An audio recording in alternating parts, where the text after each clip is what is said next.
السلام عليكم ورحمة الله وبركاته. أهلا وسهلا بيكم في قناتي، قناة فامي هوم. النهاردة هنعمل مع بعض أكلة جميلة جدا كلنا بنحبها، الفراخ الناجتس دي يا جماعة اللي احنا بنشتروها من بره بسعر عالي جدا. النهاردة هنعملها مع بعض في البيت بأبسط التكاليف. قبل ما نروح نشوف الوصفة أنا بس مستنية منكم دعمكم بالاشتراك في القناة، وهستنى منكم رأيكم في التعليقات، وهستنيكم برضو تعملوا لي لايكات كتير على الفيديو. يلا بينا نشوف الوصفة بتاعتنا.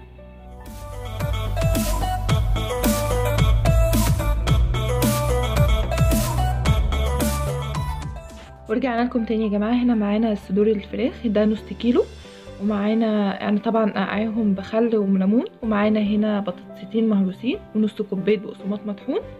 معانا هنا البهارات، هنا معلقه بصل بودر، معلقه توم بودر، معلقه سكر صغيره، معلقه ملح كبيره، معلقه بهارات فراخ، معلقه فلفل اسود، معلقه بابريكا.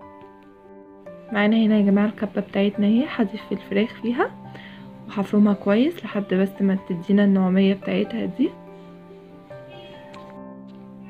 هنضربها اهو لحد بس ما تنعم كده وتبقى القوام بتاعها كويس زي ما انتوا شايفين.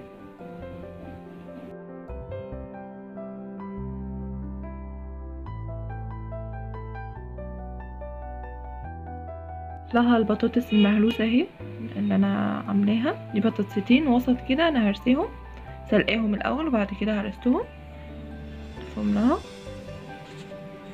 هضربهم ضربه كمان.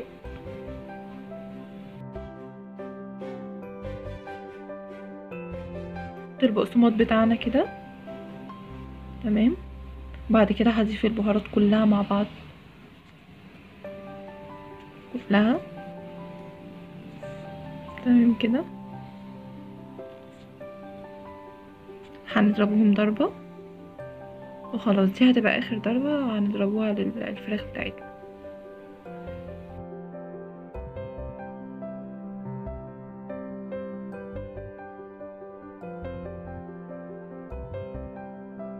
وده شكلها بعد ما ضربتها في الخلاط اهي قدامكم. هنا عندي بنتين هنا ونص كوباية لبن. هحط اللبن على البيض وهنضربهم مع بعض بشوية ملح وشوية فلفل اسود، حبة ملح كده وشوية فلفل اسود، نضربهم كويس في بعض كده. دي المقادير بتاعتنا بتاعت الوش بتاعها بقى، الكفر بتاعها اللي هو نص كوباية دقيق ومعلقتين نشا عليهم، وهنا نص كوباية بقسماط مطحون، وده نص كوباية كورن فليكس برضو مطحون. نجيب كده الدقيق مع النشا، هنحط عليهم نص كوباية البقسماط ونص كوباية الكورن فليكس بتاعنا، هنقلبهم كويس مع بعض، واحط شوية ملح واحط شوية فلفل اسود برضو عليهم.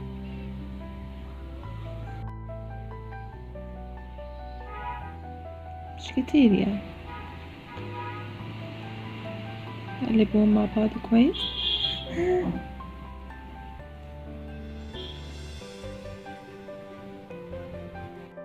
هنا يا جماعة احنا بقى هنشكلها على ايدينا. طبعا كل واحد بقى هو ليه طريقة في تشكيلها، انتوا حرين بقى، ليكوا حق الاختيار في التشكيل بتاعها. انا ده الشكل المفضل بالنسبة لي.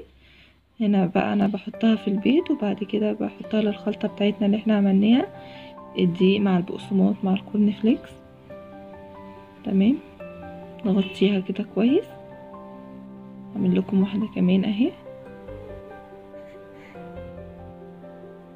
جميلة جدا على فكرة وسهلة بسيطة، مفيش اي حاجة، مش مكلفة، والكمية هتطلع منكم كمية حلوة كبيرة احسن من ان احنا بنجيبوها بسعر عالي وبيبقى كام واحدة كده بس في الكيس بتاعها وما بتقضناش يعني.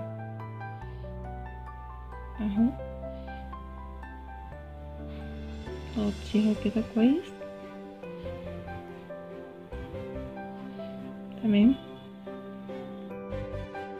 ادي هي يا جماعة الكمية بتاعتنا هي كلها بعد ما خلصناها. شايفين قد ايه؟ بصوا كتير ازاي اهو يا جماعة. احنا هنقلوها دلوقتي بس الزيت لازم يبقى سخن كويس عشان خاطر يعمل لنا الكفر بتاعها يبقى مقرمش كده وجميل